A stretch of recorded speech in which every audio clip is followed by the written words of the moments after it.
Hello from sunny Spain and welcome back to HR Coffee Time. It's fantastic to have you here. If we haven't met before, I'm Fay Wallis, a career and leadership coach for HR professionals, as well as being the host of this podcast. And I'm also the creator of the Essential HR Planner. And hopefully the 2026 edition is going to be live for sale any day now. I've been working on it for ages for you. But let's come back to today's episode and the point of it. You are going to get to meet Nebel Crowhurst, who has been recognised on the HR Most Influential list several years running. She has held senior roles with some of the UK's best-known brands, including Virgin, River Island and Reward Gateway. This episode is part of the special HR Coffee Time series that's been running over the past few months, where I ask every Chief People Officer guest the same 9 questions, which were voted on by you, the HR Coffee Time listeners. The aim of the questions is to help demystify the Chief People Officer role, show what it involves, and explain how to thrive in it. In this conversation, Nebel shares the reality of being a Chief People Officer, the highs, the pressures, and the importance of protecting your well-being. And one thing that really stood out for me from our conversation was just how brilliant her advice was about building your own network to support you. She shares how reframing networking into the idea of building your community has helped shape her success. And she also talks about how essential it is for all of us and shares some brilliant practical tips on how to create your own supportive network to help you with your career, even if you find the idea of networking uncomfortable. Some of the many other things we talked about included the shift from HR Director to Chief People Officer, what that's really like and what it involves. And she also shared what it means to be a business leader instead of being a functional leader, which tends to be a key difference between being an HR Director and being a CPO. I really hope this laptop isn't wobbling around too much. I have got it propped up on a tree to try and get it at the right angle. And I really hope you're going to enjoy meeting Nebel as much as I did. Let's go ahead and dive into the interview and meet her now. So I thought I'd dive into the very first question on my list of 9 questions, Nebel, which is, how did you get your first Chief People Officer role? Yeah, so it's always nice to take a little moment to reflect on your kind of career pathway. And certainly for me, it's not been the most straightforward because my HR career started actually in learning and development. And more often than not, I think if you make it into a senior HR role, you've normally come through the traditional HR pathway. So I went from focusing on learning and development and then very much into the wider people experience space. And so that created more breadth in terms of my areas of accountability, but also my areas of passion. And then worked up through into being a HR director and then into CPO. So I was very fortunate as well through my career that I've worked in some really amazing organisations in terms of scale and size and brand. So really kind of learning the space of HR back in the days when I was working at Virgin, which is an awesome organisation to be part of and very people orientated. And progressed then through into working within retail. So I worked for almost 5 years for River Island and then made a big switch when I stepped into my first HRD role. I worked then in a pharma business. Everyone's got their perspectives on pharmaceuticals and whether they're good or bad businesses, but that was a UK and Ireland responsible kind of HR director role. And then for the last 3 years working as Chief People Officer at Reward Gateway, which is a employee benefits and engagement organisation. And I left there just a few months ago because I've now moved into a new world of working as a fractional Chief People Officer, where I get the opportunity to be a CPO, but in multiple organisations simultaneously, which I'm sure we can talk a little bit more about. But my general trajectory was L&D, People Experience, HR Director, Chief People Officer. Oh, it's so interesting to hear about your journey. And when I invited you onto the show, it was ages ago, actually. You're a busy person to pin down, Nebel. And so I hadn't realised at the time that you were going to be starting on this journey of being a fractional CPO, which is so exciting. And we have had a fractional CPO on the show before. And I asked her if she could explain exactly what the term meant and what it was like doing that role. So I'm definitely going to have to ask you about that as well, like what it means to you and what your hopes are for having that role. But before I launch into taking us completely away from the Yeah. first set 9 questions. I'd love to just ask you a little bit more about getting that very first Chief People Officer role. So, how did you actually go about it? Did you get promoted internally? Did the organization say, you're doing such a great job, we want to create this role for you? Or did you pitch for the role? Or was there someone in that role and they left and you stepped into their shoes? I think it'd be so interesting for me, but also for everyone listening to find out. Yeah, I think it's important that we're clear on the distinction between that shift between being a HR director into being a CPO. So there's definitely some discussion points there that we can delve into around how the role evolves. But for me, I had been working as a HR director, and at that point, you get to certain stages in your career where you're thinking, okay, what is the next move? Is it a different industry? Is it a different size and scale role? And I'd been enjoying what I was doing, but I was working in a very large global corporate, huge machine, and been doing that for a few years. So you start to think to yourself, where do I go next? So I wasn't promoted into the role. I applied for a new role, which was with Reward Gateway. And the role, there was a small shift. As I was recruited into that, the role was positioned as I think at the time it was global HR director. So I went through the recruitment process for that. Very rigorous. So RG is a brilliant organisation to be part of. But as I went through that recruitment process, I think I went through about 6 or 7 stages, but not because they were necessarily formal stages, but because they felt really it was really important that I met all the different members of the executive leadership team, which was great. Actually, it's whilst it feels really intense, it means that if you are successful in getting the role, as you step into the role, you've already got some kind of connection into your peer group as you step in. But as I stepped into that role, the existing CEO that was in place actually was literally leaving the week I was joining, and a new CEO was coming in unexpectedly for me anyway, having been recruited. And you have that moment where you go, oh no, what if they don't want to keep me? Because, sometimes CEOs or senior leaders know who they want to work with from a HR point of view. Fortunately for me, the incoming CEO, a brilliant guy named Nick, we struck a good relationship very early on, and I stayed. But we had a conversation probably in my first few weeks around the positioning of my role, and it felt like the right thing to do to give it the right title for the role I was going to be playing in the business. So it was more of a shift in a conversation rather than it being a change in a job. And I suppose in some respects, I've carved it out for myself, working with the C-suite and the CEO in that role, creating what a CPO truly is to the organization. So, so that's how it came about that I shifted from HRD into CPO. Oh, so interesting, and such a relief that everything turned out well when that new CEO Yeah. stepped into position. Yeah, for sure. That feels like it leads on perfectly to my next question, which is for you, what has been the biggest difference between being an HR director or people director and being a chief people officer? Yeah, it's a good question. And there is definitely a big distinction. I think it's, first of all, where your time is spent. So where you prioritize the hours of your day and how you manage what needs to be done.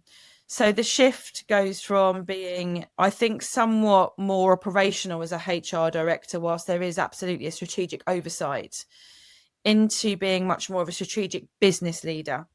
So I think you go from being accountable and responsible solely for the HR agenda into being accountable and responsible in partnership with the rest of the C-suite of the overall organisation, and being a contributor to how you shape the business. So your breadth of accountability shifts, and you're more exposed to conversations with perhaps business investors and the business owners, whatever that structure looks like, given the different type of business. Your awareness around risk is wider.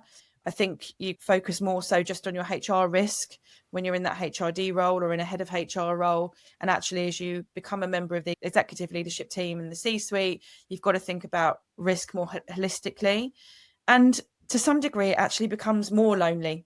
It's a funny position to be in because, and especially when you make that step through, for me personally, I like to feel really close to my people. I want to feel like I'm interacting with the team and I'm spending time and I'm accessible and I'm there for them.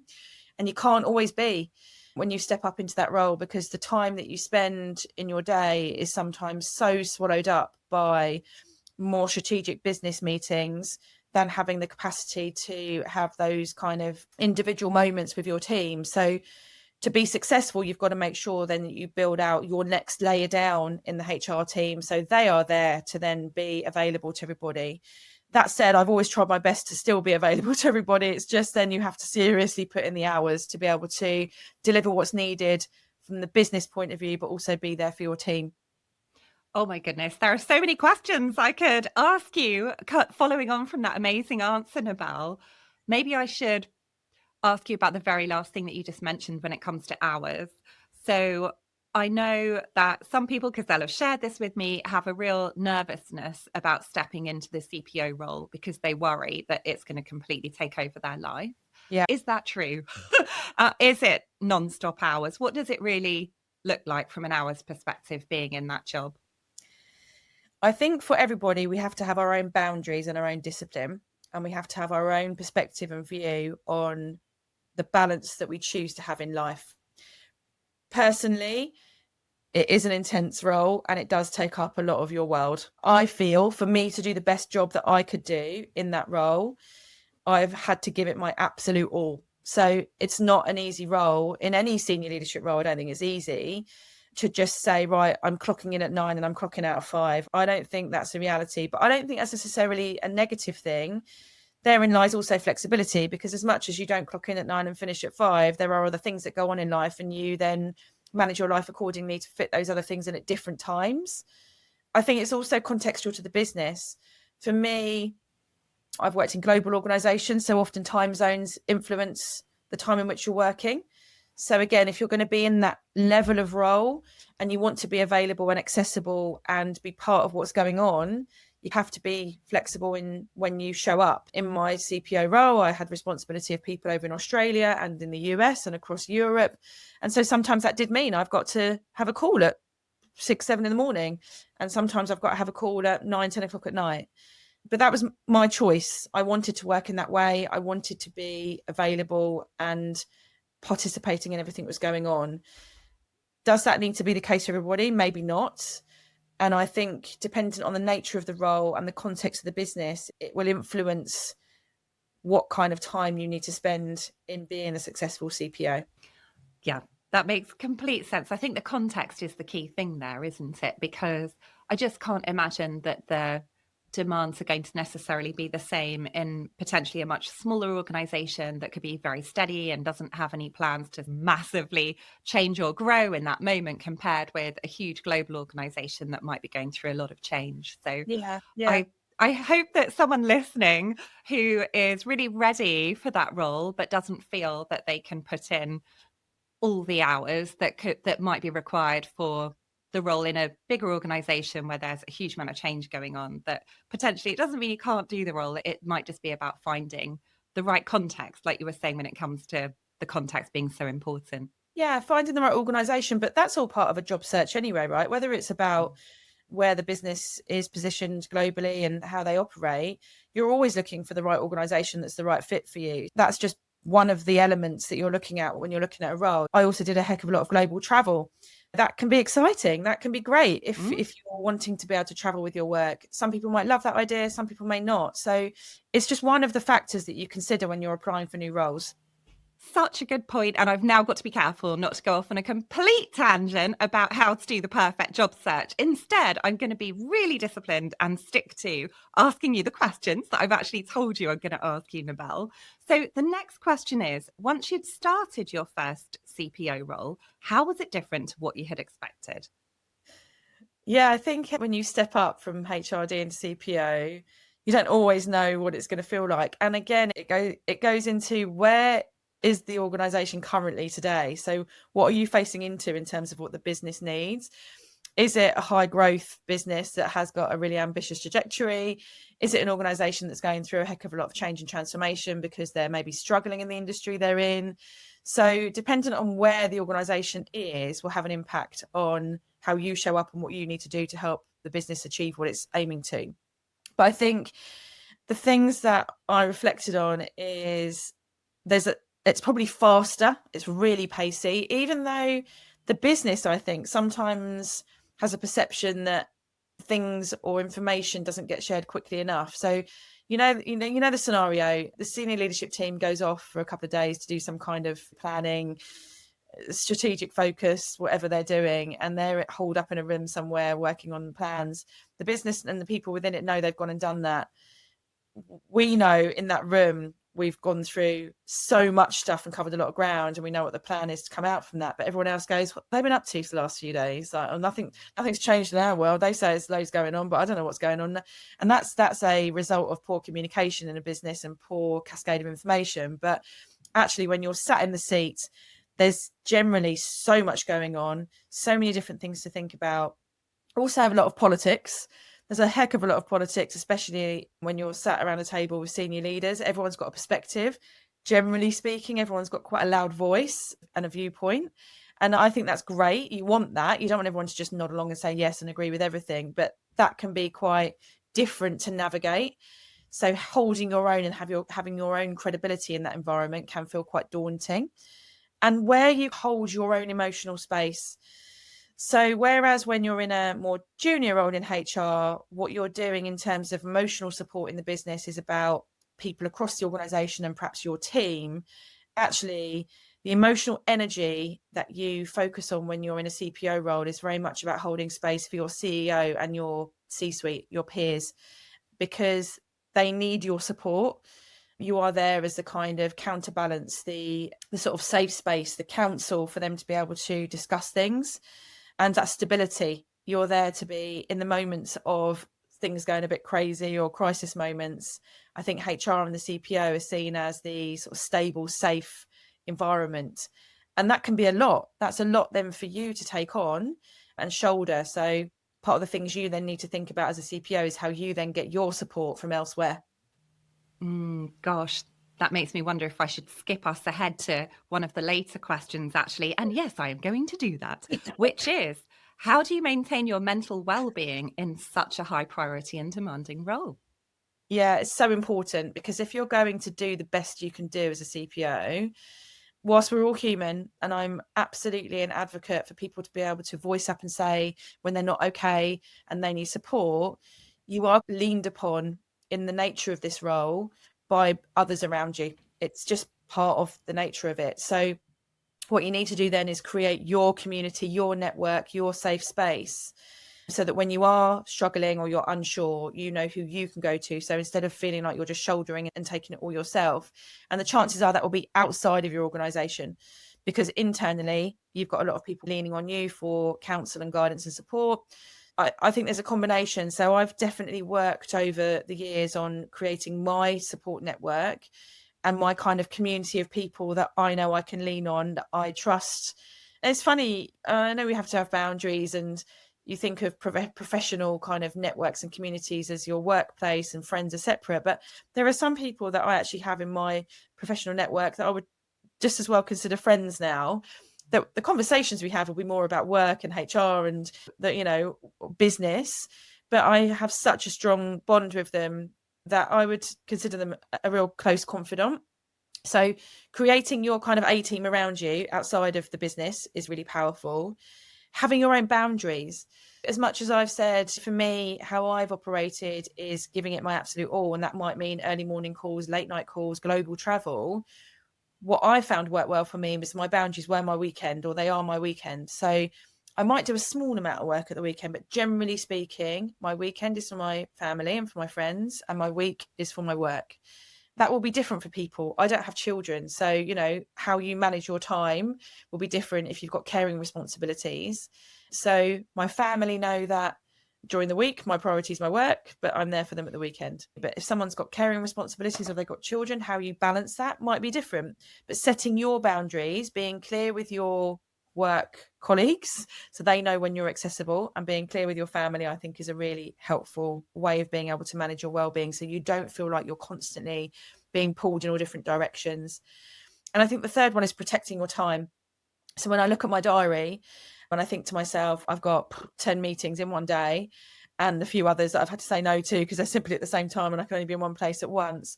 I also know, again, you've got to work out for yourself. I know how I need to work. So I know that if there's deep work I need to do that requires a lot of concentration, I have to block that time in my diary so no other meetings go in. and I have to protect that time so I can do that work. And I know what times of the day I'm better at doing that, so that I can do the best that I can do. So yeah, it's your support network, having boundaries and protecting your time are the things that certainly help with well-being. And then again, we're all different. I'm personally a fan of things like sound baths and mindful meditation and yoga, but that's me. And that's just the stuff that I do to nurture myself, my mind, my body. But some people love to run, whatever that might look like. Doing those things that keep you well and healthy is really important. The piece there that you talked about building up your network outside of work, Yeah. I know that there'll be people listening who'll think, I just don't have that and I'm not really sure how to go about it. So I think it could be really helpful, Nebel, if you're happy to share how you've gone about building up that network that you do turn to for support when times are difficult at work. Yeah, for sure. I think the first thing to say is the term networking can switch people off. And the reality is, I don't really know anybody that genuinely likes networking in its traditional sense. So I reframe it into kind of community building. I'm building my community, I'm building people around me. So that's the first thing to say. Then I think when you're earlier in career, it's actually very helpful to say yes to going to quite a lot of different events that you're perhaps invited to. Sometimes we're invited to almost too many things. It's hard to know which ones to say yes to, but chances are earlier in career, there'll be less things. So I would encourage people to just show up.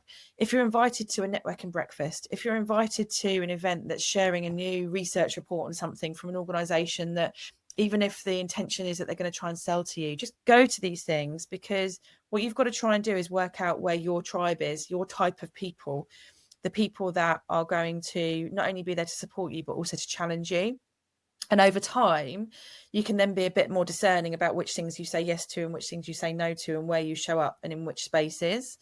But unless you get yourself out there, you're never going to build up that community. Like it or loathe it, the principle of networking, rethink it, reframe it into building your community, and just get out there and go meet people, go to different events, utilize your social media to help open up the doors of where those events are. So really use LinkedIn. And if your preference to begin with is going to virtual events, do that. That's fine. That might just open your eyes to some people that you think, actually, they seem like my people. I want to go and join things. But doing it solely online, I don't think gives you the richness of really creating that deep connection with people to become your safe space community. Yeah. And I actually got to meet you in person at an event this year. We both went to the HR Leaders Unconference, which was a fantastic event. So I can definitely say for everyone listening, it's completely true. Nebel is getting out there, getting out and about. And I heard about that event because of LinkedIn. So I couldn't agree more with your advice about leveraging social media to find out about all of these things. Because I've noticed that it's not always the easiest thing to find these different events and find the ones that feel like they're going to be right for you. So I just think LinkedIn's amazing, because you notice other people posting about an event, whether they're at it or they're going to it or they know about it. And that is how I found out about loads of stuff that's going on in the world of HR. So a brilliant tip. And actually, for anyone listening, I think that the tickets for the next HR Leaders Unconference might be live. So I will pop a link in the show notes and in the YouTube description for anyone who's based in the UK who thinks, oh, maybe that sounds interesting and I'd like to go along. Yeah, they are live. I've seen. Yes, they are for next, I think, June 2026. So yeah, definitely sign up. Great event. Yeah. Okay, I'll definitely pop that in the show notes then. And now I better come back to the rest of the questions.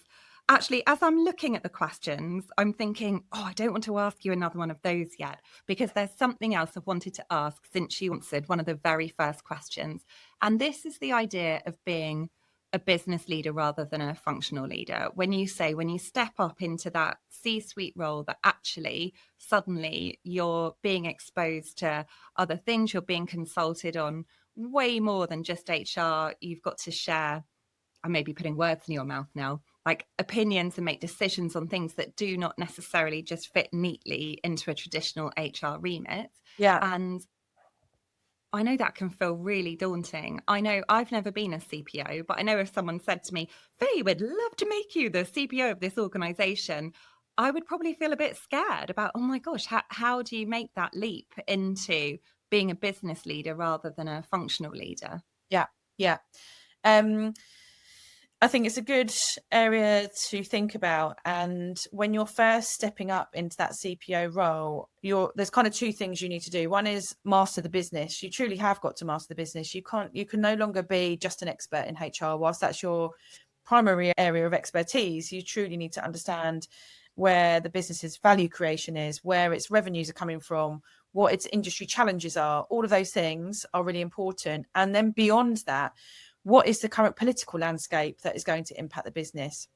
What's the current financial implications and financial situation of the countries that you're operating out of? So you've got to be so much more expansive in your knowledge so that you understand what's going on globally and in your industry and in your organization. So your perspective on the world has to become far wider. So mastering the business is one thing. And one of the key ways of mastering the business is actually talking to other people in other areas so that you can truly understand what goes on in each division or each business unit. And especially then when you're stepping into either a new business or first time as a CPO role, investing time in your peer group. So really building a relationship with the CFO, the COO, the CMO, and whatever your C-suite is made up of, or your exec leadership team. Not only are you seeking to understand what's going on in their area of the business, you're also building a really strong relationship, because the relationships that you have with those people are paramount for you to be able to be successful as a CPO. They have to see you as a trusted peer, someone that they can talk to and they can share their challenges with. It's really important to invest in that time so that you truly understand what the business is all about and how you can then have a wider impact. Such helpful advice, and actually reassures me because I ran a workshop yesterday, Nebel, where I talked about the importance of looking outside of the organisation as well. So I'm thinking, oh, I'm so pleased that I shared that advice. But coming back to what you've said about investing time in the relationships with the other leaders within the organisation. Now, I know, again, because people have shared this with me, that they can be very nervous when they're first stepping into that CPO role of having those initial conversations and trying to learn more about what the challenges are, more about the business, because they don't want to look like they don't understand or they don't know already. Yeah. I don't know if that's anything that you've ever experienced, or if you potentially have advice on how to go into those conversations so you don't worry that they're going to judge you for not knowing enough. Yeah, it's a reality. And it's very easy for me to just sit here and say, oh, don't worry about it. Just be honest and say, I don't know what you're talking about. It doesn't come easily to do that. So that's why I think that relationship piece is so important. But honestly, though, you do have to feel comfortable enough to say, sorry, can you just recap that for me? I just want to make sure I fully understand it. Because if you don't, you'll continue too far down the path and not fully understand things. It's better to do it early on when you're first in the business. And I mean, this is why asking a lot of questions and genuinely listening is so important. So when I say about investing in time in your kind of peer group, if you put time in with another senior leader and you're asking them lots of questions about their world and you're showing an interest in them, generally speaking, people quite like that. You're kind of going to them and saying, tell me, and if you need to, feed their egos a little bit. You're the absolute expert in this area. I really want to understand from you and all your experience. People love a bit of that. So take that approach to begin with, because then when you're in a meeting with lots of people, I think when you think about it, it's when you're in a wider meeting, it feels a bit scary to hold your hand up and go, sorry, I don't know what you're all talking about. When you're doing it one-on-one, it's a bit more comfortable. So that's why you need to build those relationships so that it does become less scary in the boardroom, but that you've gathered your information through your one-to-one conversations. So I think when you're newer to role or newer to a business, don't put pressure on yourself to rush. You've been appointed into that role for a reason. You've given enough insight, or you've got enough experience that that business and that CEO wants you to be the CPO. So just know that to begin with, and then take your time to truly listen, learn, ask good questions, gather insights, and just try and stay calm. It can feel daunting, but try to do things that keep you feeling calm and balanced. And, we're all different, but for me, it's relationships that I have with people that keep me calm and balanced. If I feel like I've struck up a good relationship with my peers, then I feel much more confident to be able to say, hang on a sec, what are you talking about? I don't understand. That's brilliant, Nebel. And I've got to be so careful now. I can feel this I could easily morph this conversation into a complete whole episode on how to have those conversations, what to ask. So I better stop myself and rein myself in and make sure that I do actually ask you all of the 9 questions on here instead of getting carried away, tapping into your expertise on other things. So bringing us back to the 9 questions, the next one I have to ask you is, which skills, habits, or practices have most helped you succeed as a CPO? So I think we've probably covered some of this in some of the previous questions. So for me, like I've said, relationship building is number one. I think that should be the case for all, but certainly I feel that way. I have had situations in the past where I felt like I've not built a good enough relationship with a peer or a senior leader. And I know that's not been helpful for me. So I've had to then make more of a concerted effort to try and understand them, how they work, how they tick, so that I can then overcome that. So I think relationship building is paramount. Commercial savvy. So we've talked about the fact that you're more of a business leader rather than a functional leader when you become a CEO. So that commercial awareness and knowledge is really important. And the business knowledge, like we've said, you really need to understand how the business operates. You need to understand that from the internal mechanics of the organization, but then also what's the legal status of the business, who owns the business, all of those things. You need to understand that as an employee, you generally may not have as much exposure to that. And prioritization. So what we've discussed before, which is you can't be all things to all people all the time. You've got to be clear on your own boundaries and have discipline to how you manage your time. So that prioritization piece is key. So it's relationship building, commercial savvy, business knowledge, and prioritization, I think, are the skills that are really important. And I know that I have already asked you a bit about this when it comes to understanding more of the business, and you shared some fabulous advice, which is about talking to all of the other senior leaders to really understand. Have you got any other tips for developing commercial acumen and this business savvy side of things? Yeah, I think we've talked a lot about me saying that the majority of your time is spent with your peer group and the senior leadership team, but there's also real value in making sure that we get down to grassroots at certain times, either when you're new to a business or there's been a big shift and a change. To going and spending time with your frontline teams, whatever the makeup of your organization is. If you're a retailer, go out into the stores and spend time. If you have a contact center, go and spend time with the team that are dealing with those frontline issues. Understand what goes on in your sales team, in your client success team, whatever that looks like. Investing time into the business and understanding what goes on for those frontline people is equally as important. You may not have as much opportunity to do that, but finding moments when that's needed, because like I say, there's been a change or a transformation, I think that's really important. And also making space for you to be accessible. So rather than just being available to all and everyone all the time, so that's simply not possible, there's only one of you, finding mechanisms where you can still connect into the organization and the people within it in a way that works for you and works for the business. And I've done that historically, where I have set out time in my diary where I've had a kind of open space for managers and leaders to be able to drop in and meet with me, to be able to just have an informal conversation about what's going on, what's the latest, no formal agenda, drop in, tell me what's happening in your area of the business. They get a bit of time with me, so they feel like they can access me if they need to, and I get a bit of a temperature check of what's going on. I think that's probably something that's more important for us in HR in a CPO role, because you can't become detached from the organization, because we are there for the people. So as much as your time gets very much swallowed up by business discussions and senior leadership work, you still have to carve out those points in time where you connect into the kind of operational managers in the business and your frontline people. Gosh, yes, because otherwise I guess you're in such danger of being in that sort of ivory tower where you do end up being disconnected. Yeah, Even completely. if you have the guest who we had on the show in the last episode, he was talking, Andrew Stevenson, he was talking about the fact that there's all this technology now that means that you can find out how people are feeling and what's going on within the organization, but there's no substitute for actually talking to Yeah. people. Yeah. I know Andy well. And I know full well that he spends a lot of time out in the business connecting with people, for sure. And he shares a lot of that on LinkedIn. And I connect with him I connect with him as part of my community of people. So yeah, he's a great person for you to have spent time talking to.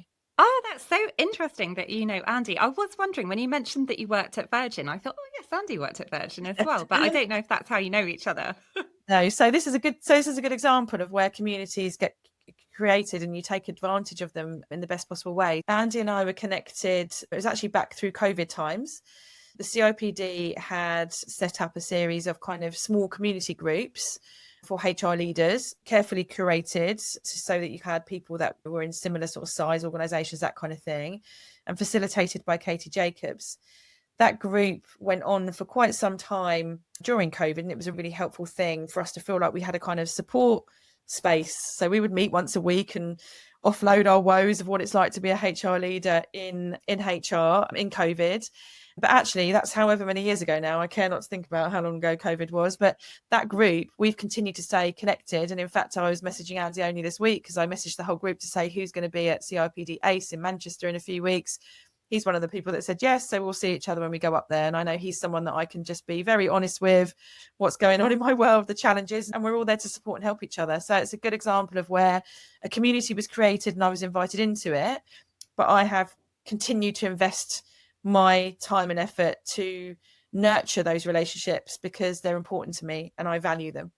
Oh, how wonderful. I didn't know anything about this story at all. I love that you know each other and are friends. And I've actually seen you post about that community that you were in before on LinkedIn. I think you had a dinner or a meetup with Katie Jacobs, and you were lovely in the post. You said about how helpful the community had been and how wonderful she had been. And I started following her on LinkedIn after I saw that post, but this was ages ago. So it didn't register in my brain at all that Andy might have been part of it as well.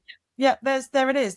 There's how you use social media to find great people, and then you can tap into what they're doing in their world, and there might be events that you end up going to and meeting each other in person and you strike up good relationships. But yeah, we do still meet up for dinners and we stay connected. It's a lovely group of people that I cherish. I'm loving this positivity, Nebel. Thanks so much for sharing that with us. Now, I better check where I'm up to with the questions. What am I up to? The next one for you may feel less positive.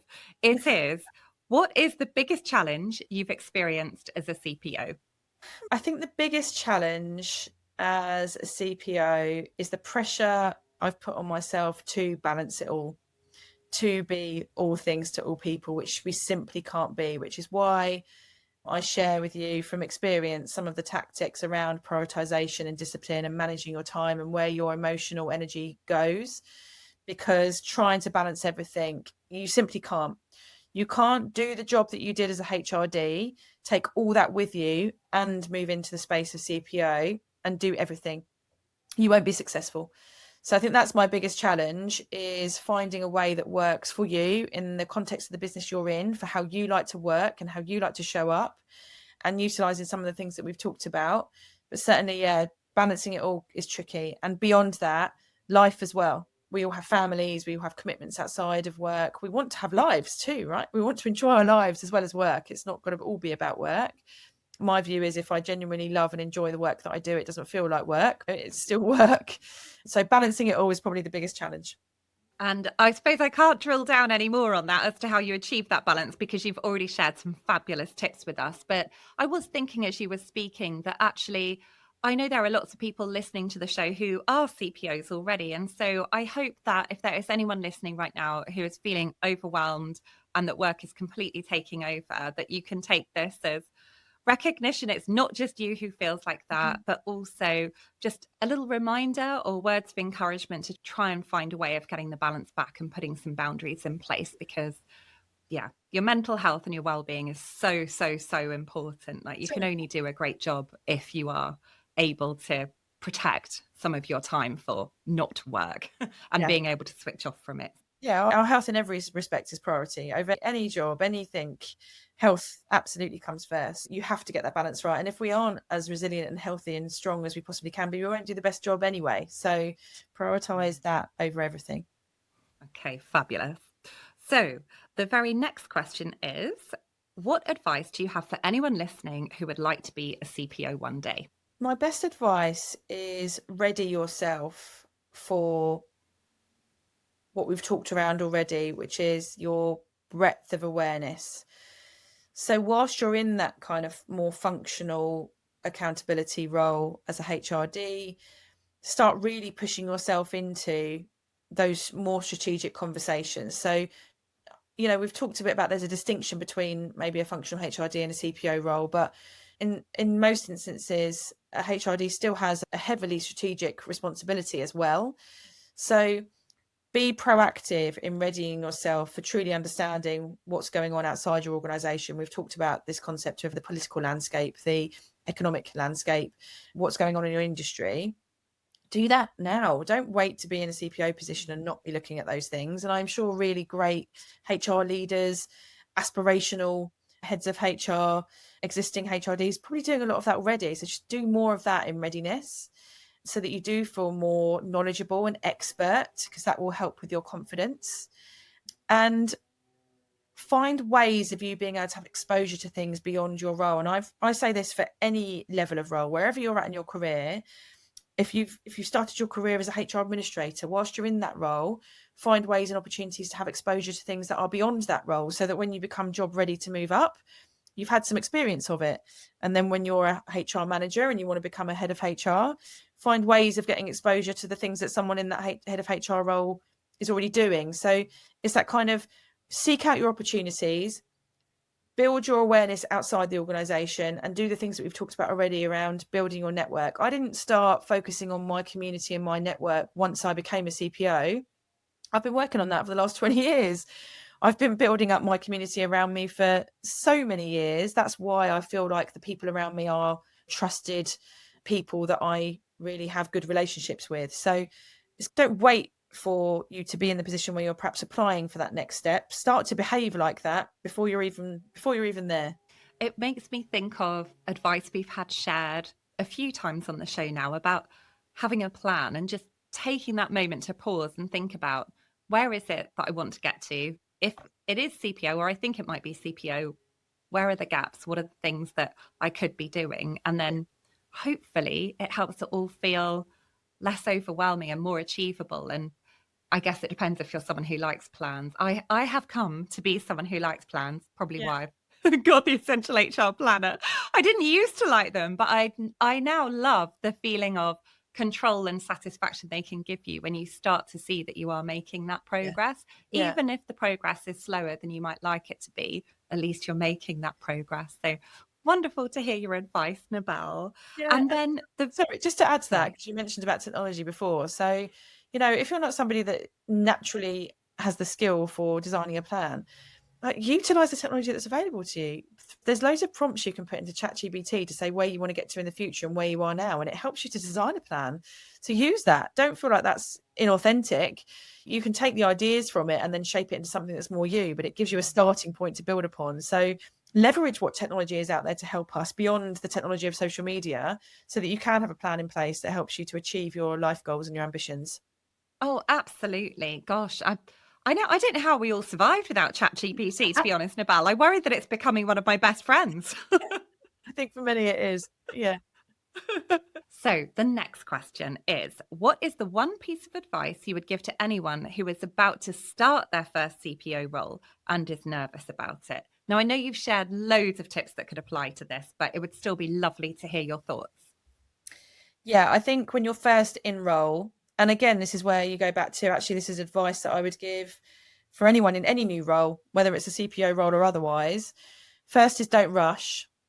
I remember when I first joined River Island, my HRD at the time was wonderful, Karen Bevan, and she set out for me a 3-month induction plan. And I was like, come on, Karen, I can't just be doing an induction for 3 months. I've got to do some work. And I remember having my weekly check-ins with her and chatting through what I'd observed and learned. And she was absolutely adamant, focus on this only. Please don't start doing stuff until you've worked through this induction. And part of the reason was the role I was doing was new to the business, so it never existed before. So the business needed to understand the purpose of why I was there. But secondly, she knew the business well enough to know there was so much complexity and nuance that it was really important for me to take the time to meet all these key people, for me to understand it, so that when I did start to work on coming up with solutions to problems, it would fit for the organisation. So that was a massive learning for me. And I'm very much a kind of want to get stuck in and do. So 3 months of kind of not feeling like I was giving any value, felt like I wasn't doing a good enough job, but it stood me in the best possible position to be successful in that business. So don't rush would be my first thing. Don't feel like you've got to walk in on day one and change the world. It's better to take your time and be really considered about how you design your plan and your people strategy. And so part of that around not rushing is also listen and learn, truly listen, ask really great questions in the business from your peer group and the exec leadership team right the way down to your frontline team, so you really understand what's going on. So essentially what you're doing is gathering insights.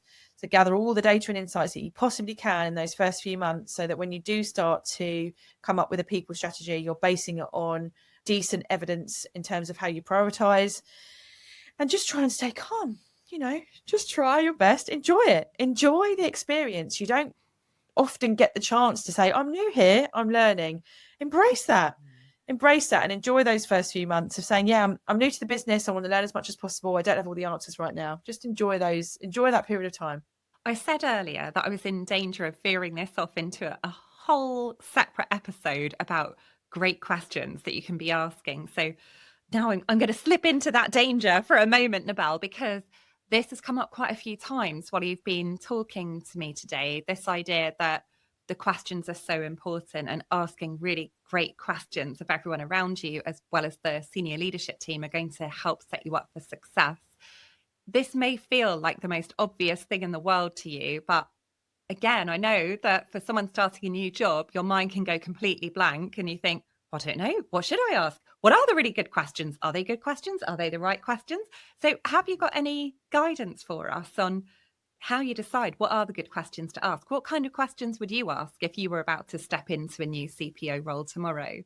Okay, so when we think about the types of questions, I find what I want to know is all the not so great stuff.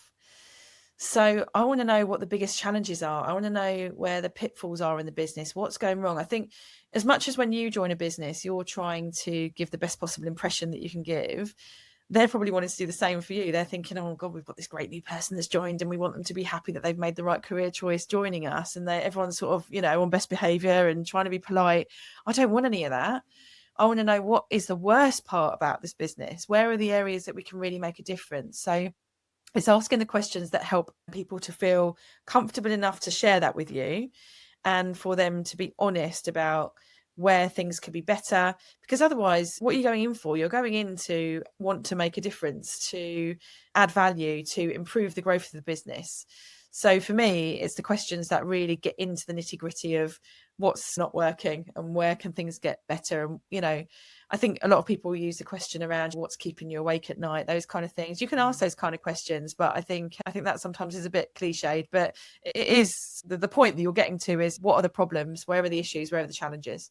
I think that's a brilliant question, the what's keeping you up at night. I think that it can really help broaden out your thinking, because I know if someone asks me a very direct question like, what's your biggest challenge? Your mind can go completely blank and you think, oh, I don't really know.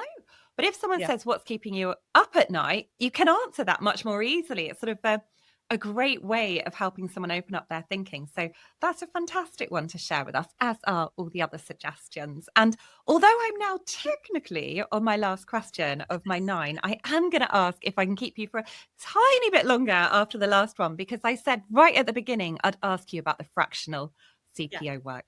So I want to make sure that I don't miss the opportunity to ask you about it. So we'll tick off this final question, the final one of the 9, and then I'll ask you about the fractional stuff. So the 9th official question I have for you is, are there any courses or qualifications you've taken that were particularly useful for succeeding as a CPO? Yeah, so I think, especially because my career started in L&D, the concept of kind of continuous learning is one that sits with me. I'm always wanting to learn new things, experience new things. I'm an avid reader and all those kind of things. Controversial, I think, the topic of CIPD at the moment. I see a lot of different perspectives on socials about what people think about whether it's value being part of the CIPD and what the qualification brings you. For me, studying for my CIPD and getting my level 5 and my level 7, so my master's, was really helpful.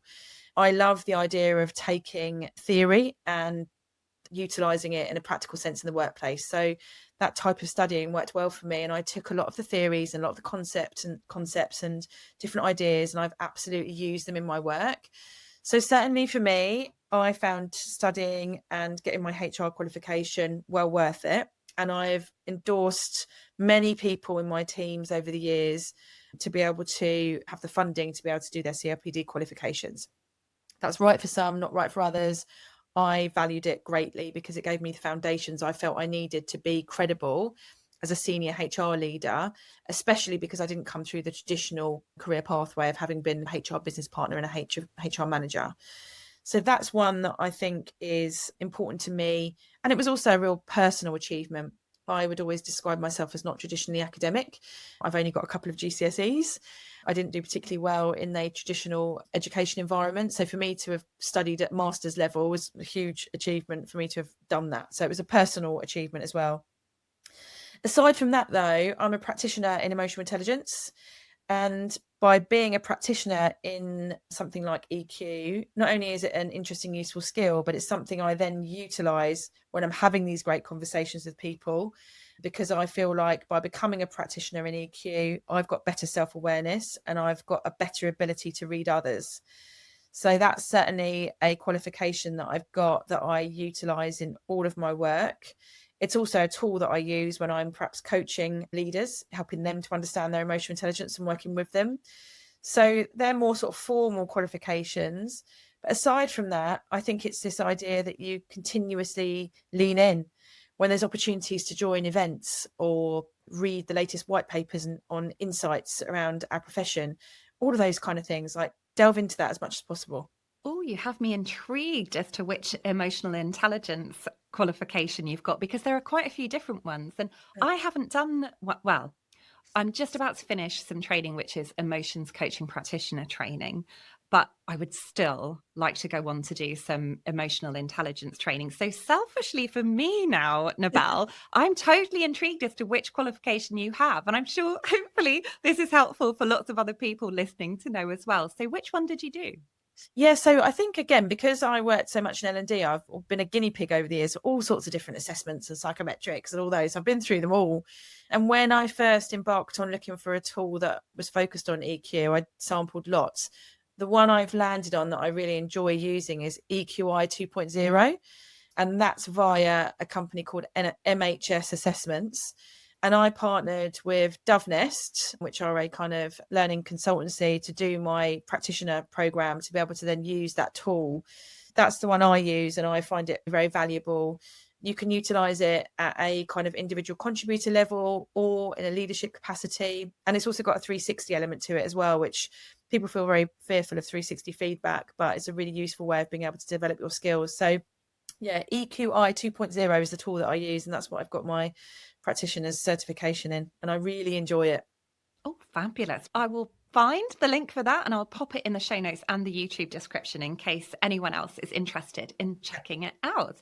Now, normally, this is the point where I go, thank you so much. It's been lovely talking to you and goodbye. But I'm going to be very selfish and keep you for a tiny bit longer, just to come back to talking to you about the fractional CPO piece. So there are so many questions I could ask you about this. For anyone who's listening or watching and thinking, Faye, you've been talking forever. Yes, this is really interesting, but please don't keep Nebel here for another hour. If you want to find out more, for anyone who is listening or watching, about the fractional role, then I'd recommend you hop back and listen to the interview I had a few interviews ago, where that was a big focus of the episode. But I'm just going to have it as a bit more to add on to this episode. So, Nebel, for you, what does that fractional job title actually mean? Because I know some people are a bit unclear as to what the word fractional means. For sure. And I think it's another situation where we're using the term interchangeably between fractional and consultancy. So it's very interesting for me as I've started to step out into this world. And when people say to me, oh, what are you up to now? And I say, I'm fractional. And they go, oh, you're consulting. And I'm like, no, it's a bit different. So fractional for me is where you have long-term relationships with organizations. So you work with them for a sustained period of time, just not with them 5 days a week. So, for example, I'm working with one organization where I work with them 4 days a month. I'm working with another organization where they have me for a day a month. And I'm in talks with a few other businesses where I may do a day a week or, whatever works for them. And it's more commonplace perhaps in smaller organisations where they know they need strategic HR input, but they're not yet ready to have that role full time. So I get the opportunity of being able to work with a handful of organisations at the same time, but on different days and with different businesses. So that comes with a whole different world of discipline and how I manage my time. So the easiest thing for me to say, actually, and I'll do my own little LinkedIn plug, I wrote an article about this on LinkedIn a few weeks ago, where for me, I shared what my perspective was on the difference between fractional, consulting, part-time, gig work, all those different types of work that we have now in our work environment, so that people could understand what the term fractional truly means. For me, the counterbalance is a consultant is more along the lines of an organization will come and say, we've got a project or we've got an issue. Can you come in and work with us for 3 months? Do that, deliver that work, and then you step away. The reason I love the idea of fractional is I love being able to build relationships, as you'll get that thread through this whole conversation. So I want to feel like I'm part of something for a longer period of time than for a few months. I didn't want to feel on my own, jumping into a business for a few months, delivering on a project, jumping out. Some people absolutely love that, and I admire them for working that way, but I like feeling connected to people. So it's the kind of best of both worlds. I get to work in lots of different businesses, but I get to stay with them whilst they grow and achieve their ambitions over however many years that might be. But read the article on LinkedIn. Hopefully that's helpful. I got quite a lot of nice comments from people saying, oh, that was a really useful way of looking at things to be able to distinguish what fractional is versus consultancy versus part-time work. I will definitely go and read that. And I will also put the link to it in the show notes and the YouTube description for everybody. So all that leaves me to say now is a huge thank you, Nebel, but also actually for anyone listening who might be thinking, gosh, we need Nebel in our organisation to be our fractional CPO. Have you got capacity at the moment for anyone who's listening like quite soon to when it goes live? And if so, what's the best way for people to get in touch with you? I am always open to discussions. I think it's a really important thing to do, because even if you don't end up moving forward with something, I think it's good to at least have that connection, because you never know where that might take you in the future, or I might be able to recommend somebody. So LinkedIn, I'm on LinkedIn every day, keeping an eye on the world. I've got my own website, so that's nebelcrowhurst.com. So you can either email me at nebelcrowhurst.com, or you can contact me on LinkedIn. And I've started to dabble a little bit on Blue Sky and Substack and different places like that. But I'm most likely to see a message on LinkedIn or a direct email.